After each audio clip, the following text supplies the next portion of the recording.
Meanwhile, Lapel had finally fallen asleep, and the butler, relieved, was happy that Tia had been there to look after him. He asked her to continue watching over him for now. The maid reassured him that there was no need to worry, and Ran said he would leave it to her, as she was the one who needed to take care of his things. The maid, overjoyed, asked if this meant Lapel had been officially recognized as the true heir of the House of Hyos. They were so fortunate to have finally found him. The maid, unsure of what was happening, decided to ask if this meant the lady was about to leave them. She didn't even know if she'd have time to say goodbye. Ronan, thinking that the gentleman wanted to see the lady off, was confused as to why he still hadn't returned. The butler, refusing to believe that he could have made another mistake, remained silent. Lizelle, opening the curtains, called out to the sleeping boy, telling him to wake up because they wanted to have breakfast together. Jera smiled softly and said to look at their child smile. He was her only dear, and she loved him so much. Words could never express her love. The lady asked if he was even listening to her, but these were just the Duke's thoughts. Lizelle noticed that he always seemed lost in thought, never fully present, still unable to finalize the contract. The gentleman, looking distracted, asked for another minute to finish, saying he was almost done. He just needed to prepare since it was just a contract marriage, a fake wedding. Lizelle, still not understanding, thought that maybe he was disappointed in her greediness.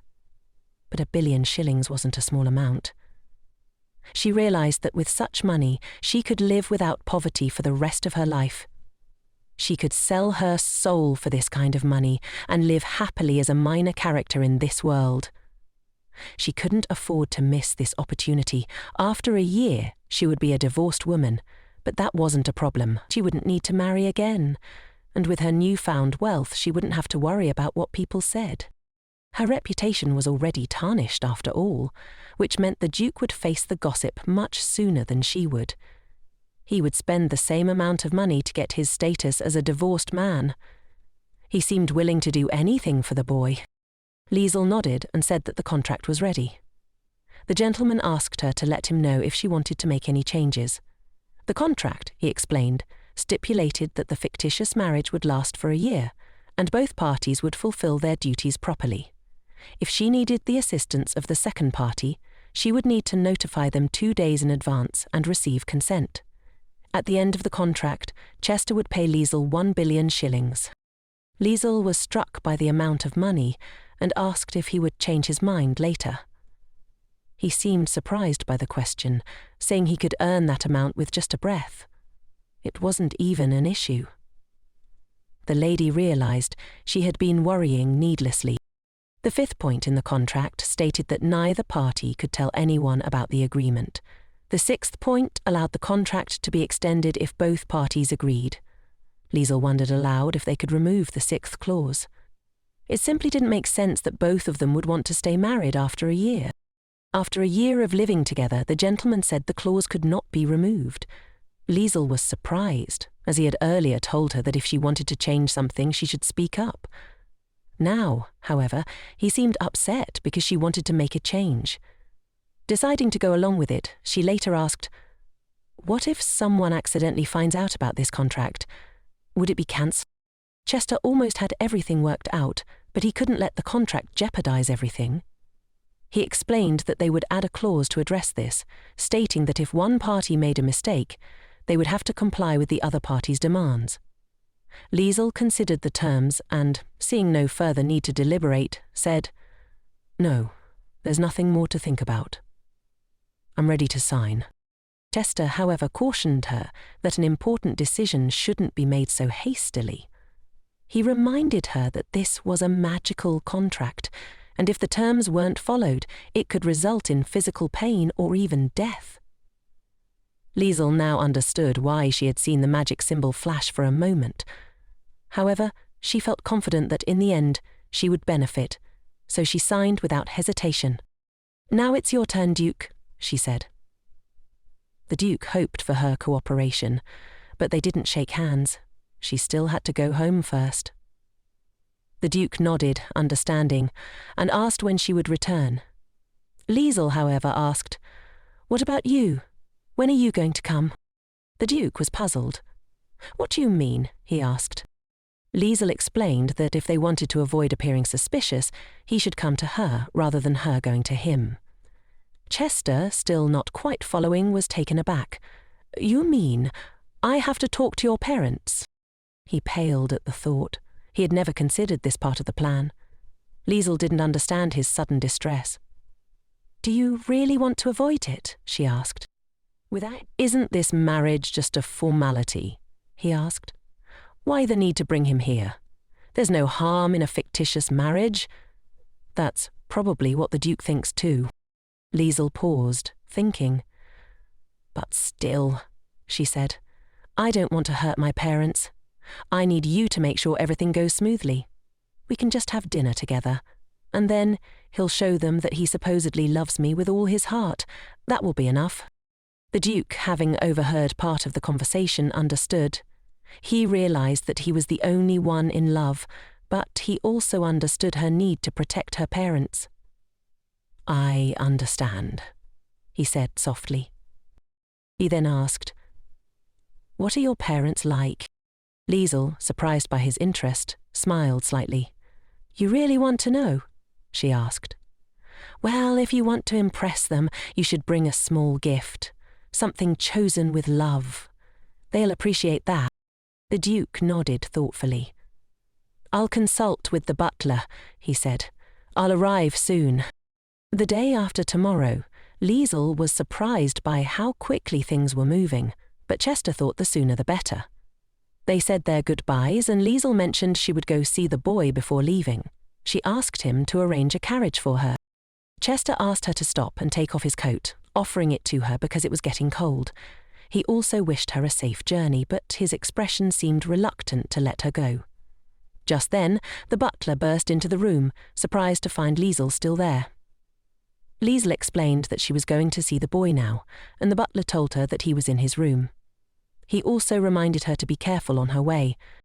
Lizelle thanked Chester for the coat, promising to return it at their next meeting. Before she left, the butler asked Chester if he had managed to persuade her to go on a date, or if he had gathered all his courage when he realized Lizelle wanted to leave the estate. He offered to help with any matters of love, should Chester need it. Chester, slightly taken aback, asked the butler to help him find a place for the wedding. The butler was furious, unsure who could be dragging the girl down the aisle on the first date. Chester clarified that there was no date. He had made it all up. The butler, now understanding, realized that Chester had no intentions of dating, but was instead planning a wedding. "Who is it for?" the butler asked. "It's for me," Chester replied. The butler was stunned. "You're really going to marry her?" Chester confirmed, and the butler was perplexed. He didn't understand how this could have happened. No matter how much someone might fall in love, a wedding couldn't be arranged with only one person's consent. "Calm down," Chester said. "Lizelle agreed to marry me." The butler, suspecting that Lizelle had been coerced, began to worry. "If you keep asking such questions, you might end up in trouble," he said. He was more concerned with how Lizelle would react when she realized the true nature of their arrangement. The butler had heard the palace gossip. The Duke was a wonderful person, but it seemed he'd managed to convince Lizelle to marry him quickly. Chester, however, simply turned away, lost in thought. The butler was frustrated. The news of the wedding added a lot of work for him, but still, if Lizelle had agreed to this deal, he would just have to manage it. He joked that it might be easier to offer to become a nanny for the Duke, but the Duke didn't hear him. The butler then realized that he might not be able to stop the marriage, and he couldn't allow Lizelle to be with someone else. Meanwhile, Lizelle had thought that the boy would sleep until morning, and she felt bad because she had hoped to talk to him before leaving. Tia reassured her that once L'Elle woke up, they could talk, so there was no need to worry. However, L'Elle began to speak in his sleep, asking her not to leave him. In the middle of the night, L'Elle woke up in tears, wondering where Lizelle was. He started looking for her, confused and heartbroken, not understanding why she had left him. When he looked out of the window, he noticed a cat. Lizelle returned home and greeted her parents. They were happy to see her, though her mother noted that she had been gone for so long they were starting to worry. Lizelle didn't come empty-handed, of course. She had brought modest gifts, trying her best to choose something they would like. Her father smiled, saying that she was definitely his daughter, and the butler was touched by the fact that she had not forgotten about him. "It's very late, and I'm tired from the journey," Lizelle said. "Let's talk in the morning." Her mother asked how the boy was and whether she had said goodbye to him. Her father, clearly concerned, said he couldn't imagine how the child would cope without her. Lizelle reassured them, saying the boy would be fine because the Duke was a good man. Her mother agreed, adding that the boy would be okay now that he was with his family. Her father, however, expressed regret that they wouldn't see the boy again. Lizelle said that if they wanted to meet, they could arrange it. She then excused herself, saying they would talk tomorrow, as she was exhausted and could hardly find the strength to speak. As she left, she reflected on how wonderful L'Appel's parents were. She thought to herself that the difficult conversation with her parents awaited her in the morning. She would be able to see L'Appel every day now because she was marrying the Duke. Somehow she found herself telling her parents everything in such a way that made it seem as though she were a spoilt daughter, but in the end, she knew the morning would bring clearer thinking. Meanwhile, the cat walked around the garden, finding a spot where no one would notice her. In that very moment, she transformed into a human. She couldn't make contact due to the security, and it frustrated her. She asked the stone to hurry up and connect her with the owner. Hazen was on the line, and the master was too. He decided to inquire about the progress of his servant. The man confirmed it was indeed the child and then asked what to do next. The stranger considered what to do with him, whether to take him away alive or kill him on the spot. Hazen requested the order, ready to carry out any wish. Suddenly, the sound of a boy calling out interrupted them. It was L'Appel. Hazen was startled and didn't understand why he was there at all. When the boy looked toward the bushes and saw the cat, he became very happy. Hazen sighed in relief, glad he hadn't been discovered, though he couldn't understand why the boy was there instead of in bed. The boy didn't understand that the cat didn't like him, but he was just a child. L'Appel asked the cat not to go, begging her to stay with him. This annoyed Hazen greatly, and he knew he needed to get rid of the boy quickly. But suddenly, L'Appel caught his foot on a branch and fell. Hazen couldn't comprehend how the boy could be so clumsy. He wondered if there was any trace of Hazen's blood in the child's veins. L'Appel burst into loud, desperate tears. Hazen realized that this boy was indeed troublesome. The cat needed to find a quiet place to finish her report, but the boy continued to cry, saying he was just like Lizelle. Now she was leaving him too. He didn't want to be alone, so he begged the cat to stay. Seeing his distress, the cat decided to return to him. The boy was incredibly grateful and hugged her tightly. Hazen, irritated by the loud crying, tried to convince himself that it was just the noise that bothered him, not any sympathy for the boy. He reminded himself that he needed to focus on his mission and not be distracted by such emotions. Meanwhile, everyone began searching for the young master in a panic. The cat realized it would be odd if they weren't looking for the child, who should have been in bed. It was bad. She really wished the boy would leave her alone, but she couldn't shake the feeling of being hunted. Chester, terrified, led the search with maids and butlers. When the boy saw his uncle, the Duke, he realized where he had been all this time. The cat had a bad feeling. Tia, the maid, apologized for not keeping a closer eye on the young master. The Duke reassured her, saying it was fine since they had found him, and asked her to put the boy back to bed. The butler remarked that L'Appel had been outside for a long time, so he needed to be warmed up first. A maid offered him warm milk. She noticed the cat in the boy's arms, and, curious, asked why L'Appel was holding the cat. L'Appel said she would stay with him, explaining that Lizelle wasn't around, so he wanted to be with the cat at least.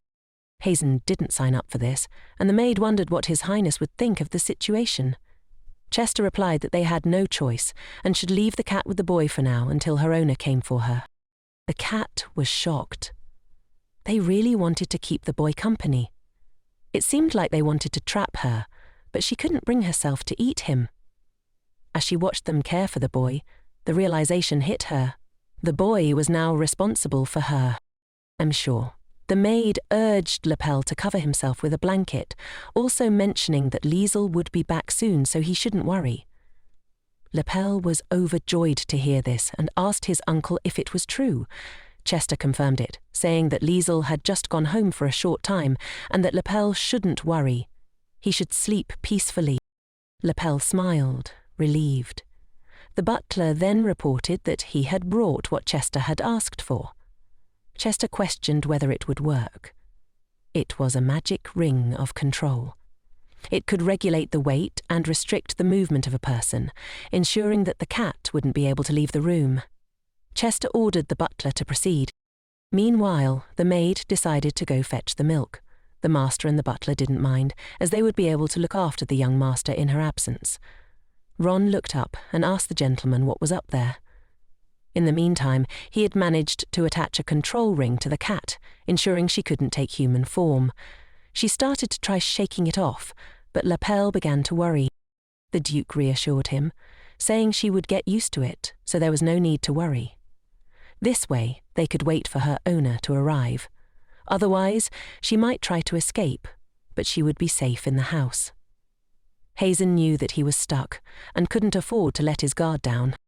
Soon, the maid returned with the milk, and the Duke and the butler decided it was time to leave. The maid would take care of the young master in their absence.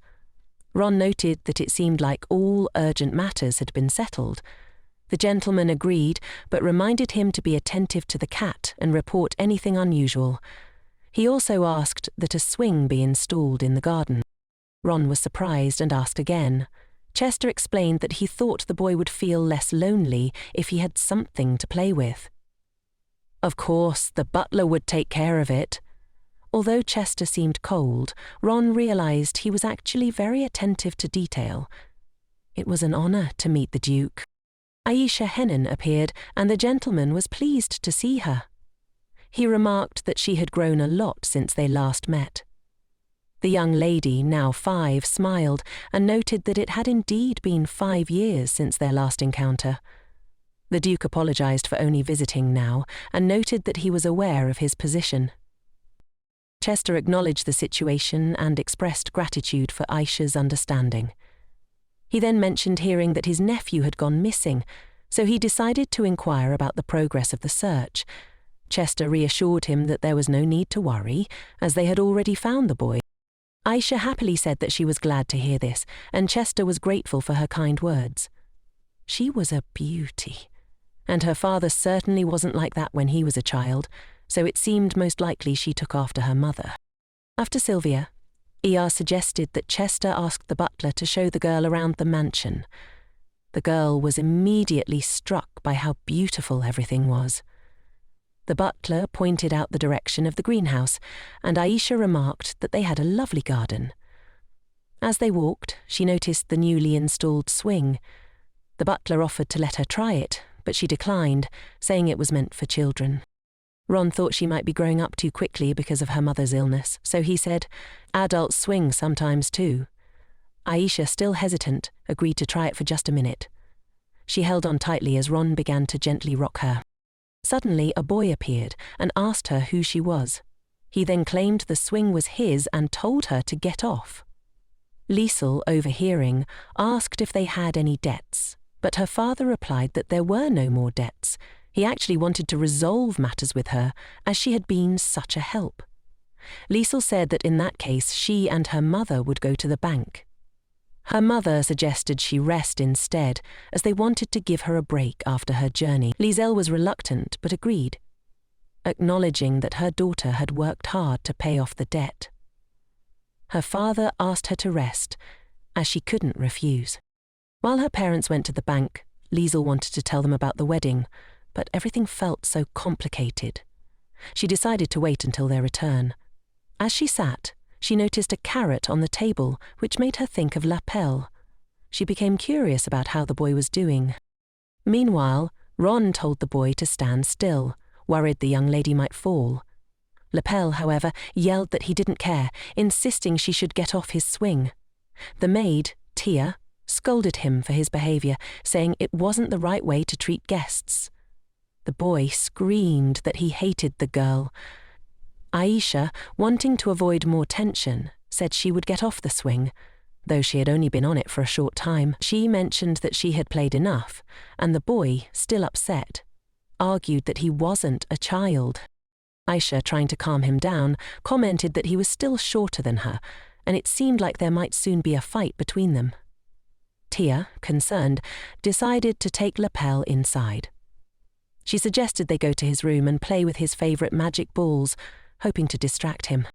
The boy, still furious, claimed the magic balls weren't toys for children and angrily threw pebbles at Aisha's feet.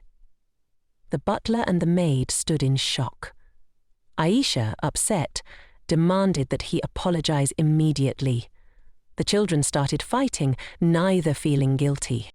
When their fathers arrived, they stood between the children and asked what had happened. Ron admitted it was his fault for not separating them sooner. Elle was confused, as it didn't seem like his daughter to act this way. Aisha tearfully explained that the boy had dirtied her shoes, and her mother had worked hard to prepare clothes for her despite being sick. Chester turned to Lapel, asking why he did this, but the boy, still in tears, screamed that he hadn't done anything wrong. He just wanted to be the first to use the swing that the maid had made for him. He also said that the gifts for Aisha were meant for children. Lapel's tears began to fall, and he apologized, asking not to be looked at with disappointment. He hugged Aisha, who assured him that nothing terrible had happened. The two children, still upset, shared an awkward but sincere apology. After all, they are just children. Lapel had already fallen asleep, so they decided they would apologize next time. Aisha also felt the need to apologize, but Chester reassured the young ladies that it wasn't entirely her fault, as the boy was also to blame. As they prepared to leave, the Duke asked them to be careful on their way. Elle reminded Chester that he had mentioned his upcoming marriage, and they congratulated him, noting that he was no longer a bachelor. Chester was asked to bring his future wife along next time. Wren, noticing the conversation, asked if everything was okay. The Duke acknowledged that he indeed had a bride and was truly going to marry. One woman offered the Duke a house with a 150-year history, considering it a great option. Another man suggested that the Duke should focus on their distillery, which was becoming increasingly popular, benefiting everyone.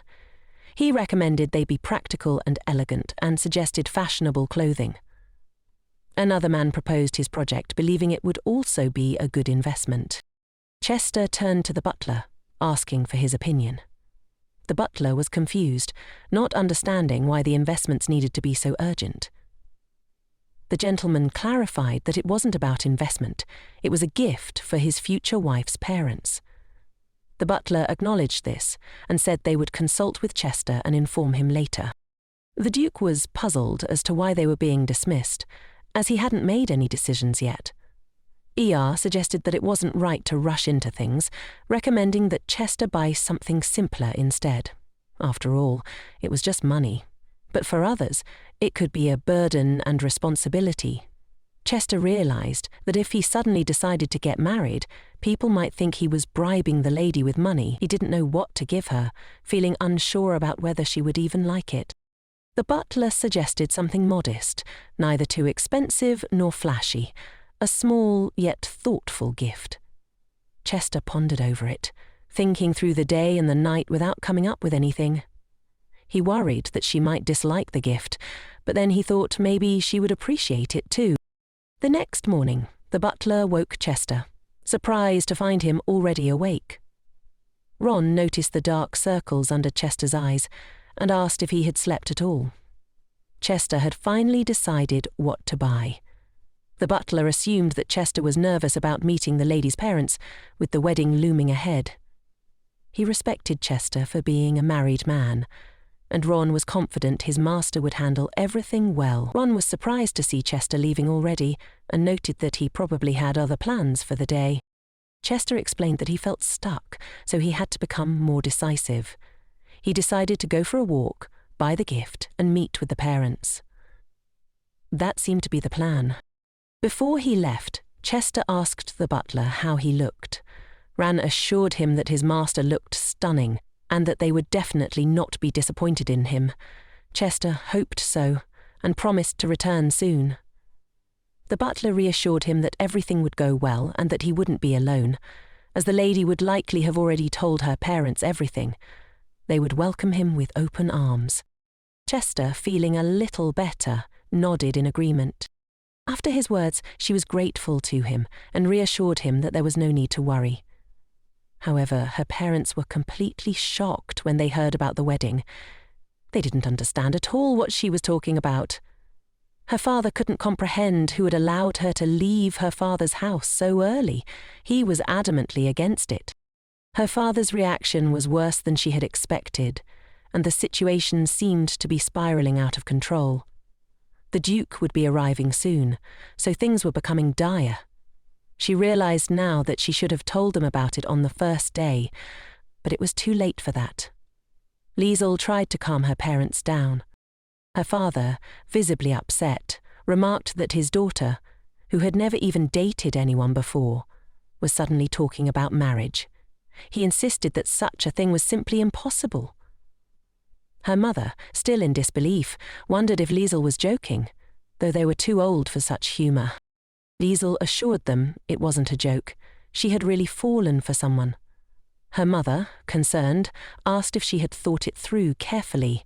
Her father added that marriage was a very important decision. Lizelle tried to explain that she had given it much thought and felt confident about her decision. She reassured them that the man she loved was a good person, and if they met him, they would like him too. But her parents were firmly against the idea of any meeting. Her father insisted that he didn't need a son-in-law, especially since she was too young for marriage. Lizelle's parents had always tried to give her everything she wanted, even at great personal cost. Now, her father could not accept her decision because he loved her too much. Lizelle, trying to make her father understand, told him she wasn't a child anymore, but a young woman who had already debuted into society. Her father, still unwilling to listen, distanced himself emotionally. Lizelle tried to explain that her father had married her mother when he was only 20 years old, but he dismissed it, saying it was different back then. Her mother, seeing the tension, suggested they talk about it once everyone had calmed down a bit. Meanwhile, the butler informed Chester that Duke Chester Hilosh had arrived. The Baron was confused as to why Chester was there, and Lizelle was puzzled as well, not understanding why he had come so early. She still had 2 hours before their scheduled meeting. Chester explained that they hadn't seen each other for a long time, and he must have decided to meet her parents. Lizelle couldn't help but notice how much more handsome Chester had become in the short time since they last met, though now wasn't the time for such thoughts. She decided she needed to apologize, feeling the situation was bad without his support, and they should ask him to come back later. Suddenly, her mother came out and greeted Chester, believing that he was there because of Lizelle. She invited him into the estate, though Lizelle was surprised to see that he hadn't come alone. Chester explained that these people would be waiting outside and reassured Lizelle that everything was fine. He introduced her to his companions and commented on how nice it was to meet her mother, Rosalie. Lizelle's mother mentioned that she was still talking to her father and asked Lizelle to show the guests to the living room. When her mother left, Lizelle remarked that they hadn't agreed on Chester's early arrival and was still confused about why he was there so soon.